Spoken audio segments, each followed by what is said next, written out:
Episode 2 of 2024 is a sugar and spice holiday. Yes. Ooh. I didn't write. Well, the premise is an architect girl goes back to her small town home in Maine. Yes. Okay, I can't hold it. It was a good one. This one was much better. It was much better. But can we talk about... So this movie was made in 2020, allegedly. And the one we watched... No, it was definitely made in 2020. Well, I don't know. But the one we watched yesterday was 2024. And there were some weird things at the very beginning of this movie. First of all... Wait, what was the one thing? Oh, yeah. There were a lot of references. To the movie we just watched yesterday. Yeah. Made 4 years later. Yeah, there was lots of... The Granville... Mrs. Granville from the town over taught me da-da-da. And that was the guy's name in the yesterday, his mom. Then they said, oh, I hope Tay-Tay is our celebrity host or whatever. I mean, we'll tell you for what. That was, just playing with the popularity. But yeah, a lot of Taylor Swift references. But tell one of the characters' names. And one of the characters' names was Bowen. So, whose name is Bowen? Yeah, they're really loving Bowen as a name. It was very odd 4 years later. But anyways, da-da-da! Okay, a sugar and spice holiday. There's a girl who lives in LA and she works at like a major architect firm. And she comes home to small town Maine to spend Christmas. Yes. She's an architect, an up-and-coming architect who has a project that needs to be delivered by New Year's Eve. Mm-hmm. And so she's going home for the holidays. And they have a introductory scene where she's a little kid making gingerbread houses with her grandma, and they do the whole thing about being an architect and how she wanted to be an architect by making gingerbread houses with her grandma, and because her grandma was a great baker and won the town's like Gingerlicious cookie off every year or something like that. One thing that I liked about this movie is, have you seen Mean Girls? No. Okay, well, in Mean Girls, where they like pause frame and then they're like, oh yeah, da-da-da, and then they say like, they pause it and they describe a character as they're moving onto the screen. Yeah. So they did this for almost every character, except they described them as different like treats, bakery treats. So like, she described her mom as like a dark chocolate brownie, like sweet and soft, but also kind of bitter and stuff like that. So that was kind of fun. I like that. Yeah, that was a fun little thing that kind of made the movie stand out a little bit. It was much more entertaining than the previous one. The main character there was a lot more depth. Yeah, she's a perfectionist who always did great in school and always succeeded at everything, and this was like the story of her starting to fail and everything, which was kind of cool. Wait, we didn't tell the whole... Well, that's... Okay. We're getting there. Yeah, we're getting there. So it's kind of like, it's refreshing to see her like talk about not being great at things and just like, oh, well, when I'm not great at something, I just don't do it. And then... Yeah. So she comes home, and as she walks into the door of her mom's lobster shack, which I think this is a plot hole. They only have one table in the entire restaurant. Yeah, I mean, it looked like a bar. It looked like a, kind of like a German, like, schnitzel house kind of style where they just have it's a bar with one big table in the middle of the place, and that would fit maybe 9 people tops. Well, there was like 15 people there when she walked in the milling door. about but not sitting down. No, they were all sitting down except for the one guy that was at the front telling them about the bringing back the Gingerlicious baking competition with the contest, and how they were entering it. And yeah, so they come back, she walks in the door, and there's a guy at the front talking about how they're doing the competition this year, and that they got a sponsor who's gonna put up 15 grand for the winner instead of it just being like a little thing. So he's like, we're gonna win it so that we can replace the roof on the community center because it's about to be condemned. And then that's where kind of plot hole number 2, I guess, comes in. They convince the architect, to join their team. The guy that's talking was like her high school fling, and they never like got together, but they both liked each other secretly. And he was kind of like a bad boy, but not really. Like, yeah, she was Miss Perfect, and he would like kind of get her into trouble and stuff like that. So they meet to go, they meet the next day at the community center to go over stuff, and they walk into this ridiculously nice looking building that they said just 10 minutes before that was about to be condemned. And it is totally like freshly painted, like there's molding on the walls, there's all sorts of like high-end bakery equipment and stuff, and we were like, come on. Yeah, it was like, oh, okay, this is definitely a condemned place of business. Right. That makes sense. Also, so this is supposed to be small town Maine, right? There was a lot of diversity for a small town Maine. Yes. Village. Yeah, there were.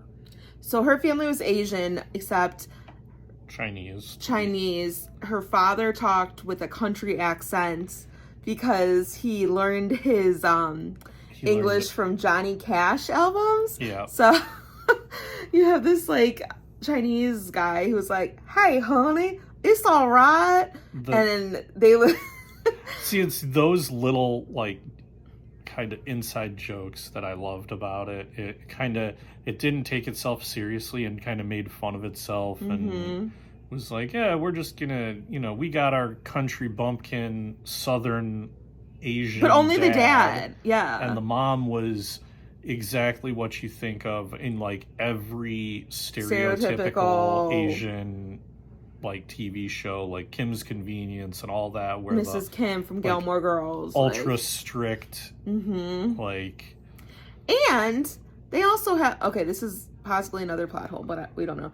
They also have a very nice like craftsman house. It looks brand new. It's very large inside, and for a joint with one table, I don't understand that, unless it's very popular during the tourist season and there's a lot of takeout orders. But that was, I think, plot hole number 3 for me. Yeah, I mean, I looked at it. If it's a small town in Maine and it's along the coast or whatever, they could have the Lobster Shack could have a lot of outdoor seating or whatever. They didn't show the outside, so they're very well. Yeah, it's snow time. It's snowy out. It's Christmas. It's of course they're not going to show a lot of stuff. I assume there's more, and it could also just be the main bar area of the restaurant. Sugar cookie. Sorry, kitty. But okay. Yeah. So anyways, so they are a Chinese family. The love interest, what's that guy's name? Lin-Manuel Manuel? Yeah, the love interest, the main man character was very similar to how do you say Lin-Manuel Miranda. Lin-Manuel, that doesn't sound right. Yeah, it's the dude. That guy, you know who we're talking about. The Hamilton guy. Yeah. But yeah, and so then in walk their no. So they're working with 2 other people. One is this like old Greek man.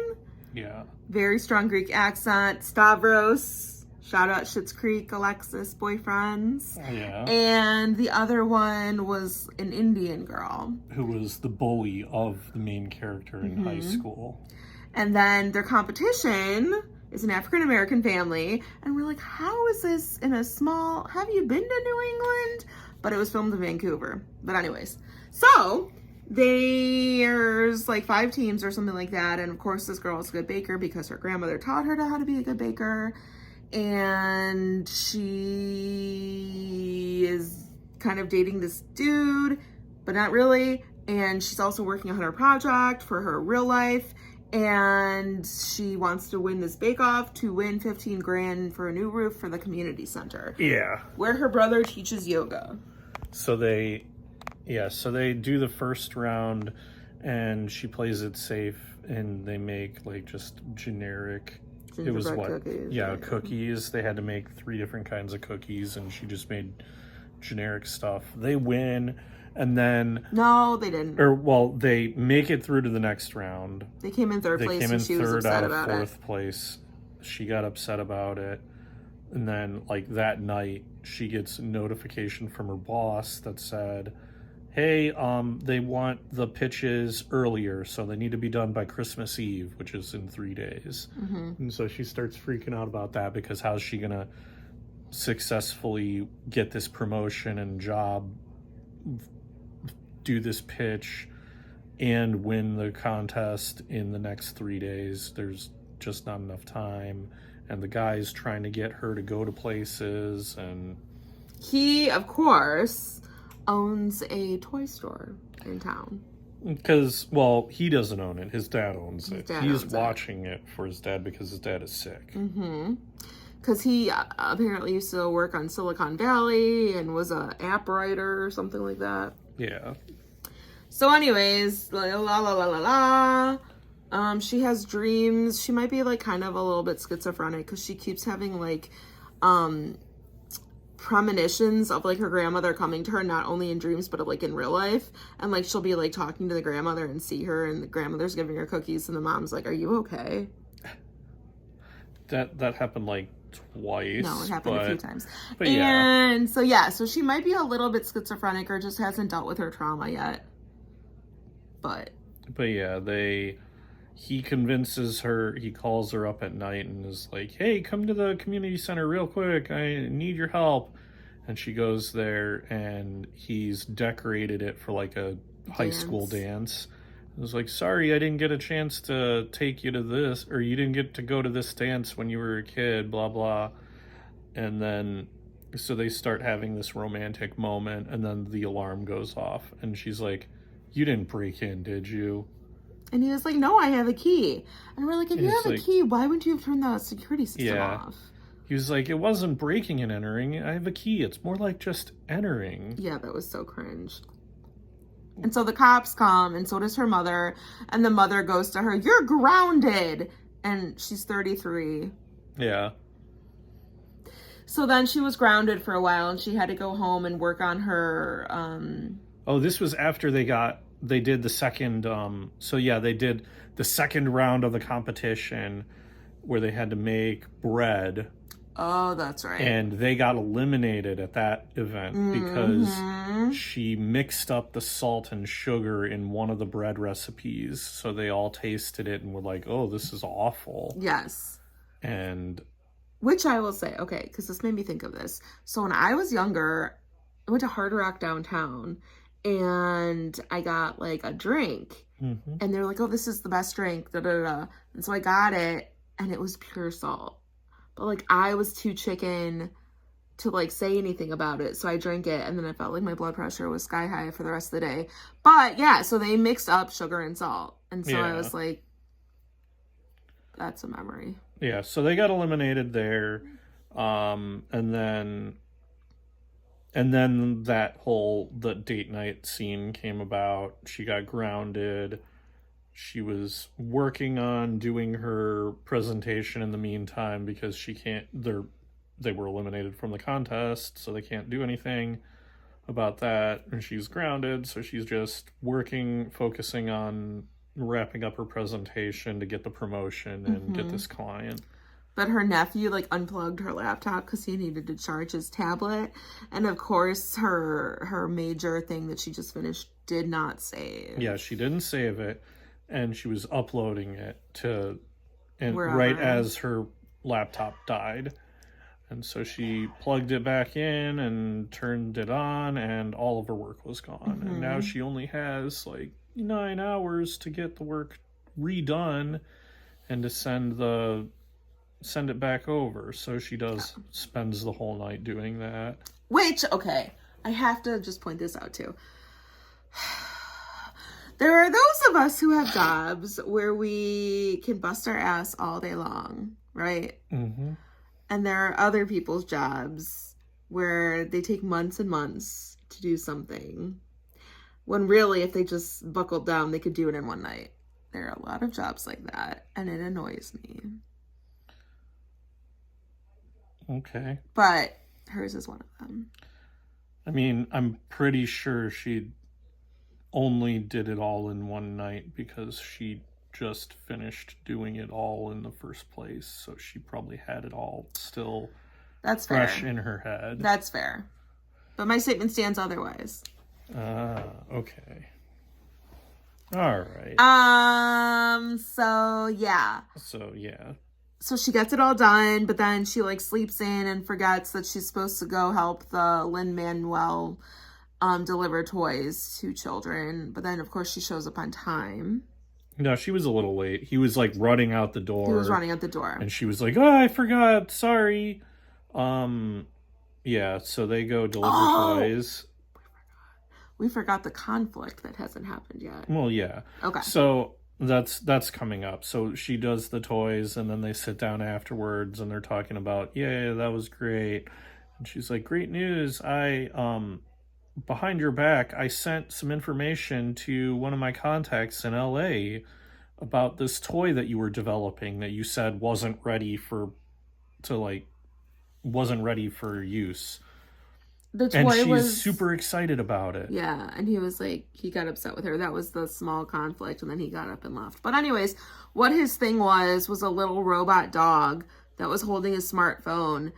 And I don't know if the dog would like bark the text messages or something. Yeah, it was like a communication thing. Yeah, so the dog would say like, "Hello, Janet, the bread is ready," or something like, just like, yeah, like that was his big groundbreaking thing. Yeah, it was a cute little thing, but it was very obviously like an idea that he hadn't fleshed out yet, and she just was like, "Oh, this is great. I got a contact. I'll let him know." And he was like, "It's not ready yet." And then she went and did it anyway and told him, "Oh, this person wants to meet with you. They're very excited about your idea." And he's like, "I told you it wasn't ready." He was like, "You sent that without me saying okay?" And she's like, "Yeah, what's the big deal?" Yeah, she's like, "Yeah, of course I shared your private intellectual property that you're actively developing to and have no patents toy or manufacturer that would love to talk to you about it." It's like, there's a whole bunch of problems here, genius. Like, way to go. But anyways, so he got pissed off and stormed off. So then she finds out her assistant or whatever texts her a video of her rival at work popping champagne and everyone being like, "Woohoo!" So then she's bummed because she got disqualified because she used salt instead of sugar. Her boyfriend didn't get disqualified, they just lost in that round. Okay. Her boyfriend broke up with her, whatever, and she lost the promotion. Yeah. So she's all feeling sorry for herself, and I think this was my favorite part of the movie. Like, if it was this whole woe is me, I'm the worst at everything, crying on her dad's shoulder, and I'm like, wow, this kind of got dark. It's like, normally there's like one conflict. You don't run into a Christmas movie where it seemed like everything was going wrong for the person all at once. It's not super familiar territory, so I kind of liked it. It was like, this would be awesome. And then her dad came and was like, "Don't feel so bad, you're not a failure," and gave her a pep talk, and then disappeared for a little bit and came back. And when another thing that made her sad was when they were doing the baking competition where they lost, the love interest accidentally dropped her grandmother who passed away's rolling pin. Yep. And it was wood and it cracked. Yeah, so she saw a present on the ground and opened it, and it was a replacement rolling pin from the guy, to her. And then the father comes in and gives her her grandmother's apron. Yes, and some good news. I forget. The yeah. third place team that won in the last round was disqualified because they were bribing the judges, which were the one family that's offering $15,000 and their kids. So they were bribing the judges' kids with toys and presents. Mm-hmm. And so they were disqualified, and as a result, they got brought back in. Yeah. So they go to the final round of the bake-off. She runs to the store to wrangle him. Like, oh my God, we got to go. Let's go now. And by the way, I'm sorry for doing that. I shouldn't have.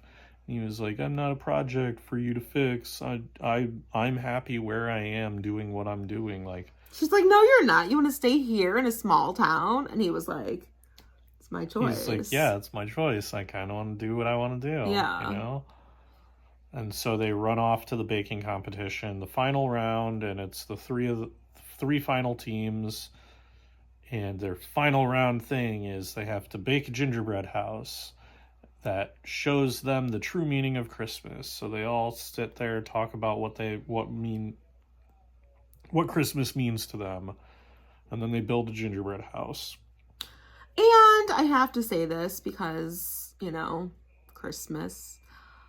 You would think, like, there would be some sort of, like, a religious connotation with any of the people's thing, and there was nothing. And that, I thought that was kind of... Yeah. This is kind of... I thought it was a plot hole. I'd have to rewatch it and see. But when they're building the gingerbread houses, they have 3 distinct styles of gingerbread houses that are being built. One is very obviously a castle. And the main antagonists, the team with the cheater. The main antagonists were the black family. They were like the rivals of their grandma, and so they came back and were doing this, and they were very obviously building a castle in the montage of them making a gingerbread house. And the other team was very obviously making this green town. So then they get into the presentation phase of the story, and the 2 teams have swapped, and the main antagonists are showcasing their green thing that none of their people were building when they were building in the montage. And the other team was showcasing their Winter Wonderland castle that in the montage none of them were building. I don't remember this. I'm not sure if that's accurate, but so yeah, they get to the end of that, the Winter Wonderland montage. They're all building their things, and they show it all. And the one team's like, I built a Winter Wonderland, and it's a big icy castle with like guns on the top and rocket launchers, and it's like, what is this? Then the second one was like a green, like with polar bears. Yeah, it was like just a green. They're like, it's stuff we like. Yeah, like gingerbread lane and all these other like little, just a green townscape with like Christmas trees and polar bears. Yeah, and then the main character's presentation is we talked about it, and community is what is Christmas for us, and so we built the new community center, and they just made a model of the community center that they were doing the contest in. So of course that won. So they got the grand prize. Mm-hmm. And as this is happening, she gets a phone call from her boss being like, Suzy, where are you? Like, you got the promotion. And she was like, no, I saw the other guys popping bottles. And she's like, yeah, because he got engaged. And so she got the promotion. However, yeah, they changed the location of the promotion. So she has to work in Australia now. And she was like, I don't know. Let me think about it. And so she tells the guy, and okay, LA to Maine, that's already like a trek. So I don't know why it was such a big deal, because she'd only be there for like a year, Australia, if so. Well, anyways, theoretically. I mean, LA to Maine is a 3-hour time difference. Well, time difference, but flight, that would be longer. Australia to Maine is like a 12 plus hour time difference. They are literally on the opposite ends of the world from each other. So there's something there. But yeah, so he tells her that she tells him that and is like, oh yay, we'll do long distance relationship, and he's just like, no, that doesn't work for me. No, that doesn't work for me. I'm going with you to Australia. F the toy store. My dad's probably better. We'll hire someone if not. And I'll go work on my little dog treat toy business. Like, I'll work on the toy. I always wanted to have a sugar mama. And she's like, yeah, bake me bread every day while I do all the working. And then he was like, yeah, sugar mama, we love that. And then they kiss and it's over.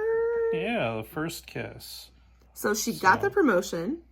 She won the baking thing, and she got the boy. Yeah. That was the kind of bad part. The part that I didn't like about the movie is that I felt like it would have been more reasonable if she just kind of won one of those things and just like true. Didn't get everything. Can we talk about how? Okay, so then she comes back a year later. Go ahead. She comes back a year later, and they're like, "Oh, you have to see the new community center. Like, my new yoga room is so awesome." And da da da. And so they were building a whole new community center, or just remodeling. But again, it was like freshly remodeled on the inside. They were doing $15,000 for a roof, which it would have cost way more than $15,000. And also, how could they have made an entirely new community center for $15,000? They probably didn't. But yeah. So what would you rate it? I kind of liked it. I had a lot of fun with this one. All right, go. I think it was an 8. 7 for me. It was a lot of fun. It was a lot of silliness, not a lot of seriousness. There were a lot of silly jokes and a lot of not serious moments, and that there were kind of serious. That helped it. You liked how it was darker. Yeah, there was a lot of variety in the serious moments and the not serious moments, and not everybody was, oh my god, I'm a Christmas freak. And if everything doesn't go my way, I'm gonna stomp off and like, yeah, the main character was like that, but everybody else seemed kind of go with the flow mostly. Oh, one random scene was, so the mom never liked him because he was like getting her daughter into trouble in high school, but then he comes over for like a traditional Chinese dinner, and she has a dish called stinky tofu. I don't know if this is like a real like dish in real life, but like everyone else was like, it smells and tastes like feet. And he's like, I would like to try some stinky tofu. And then he does. And then she's like, yeah, I've always said he was such a good boy. Yep.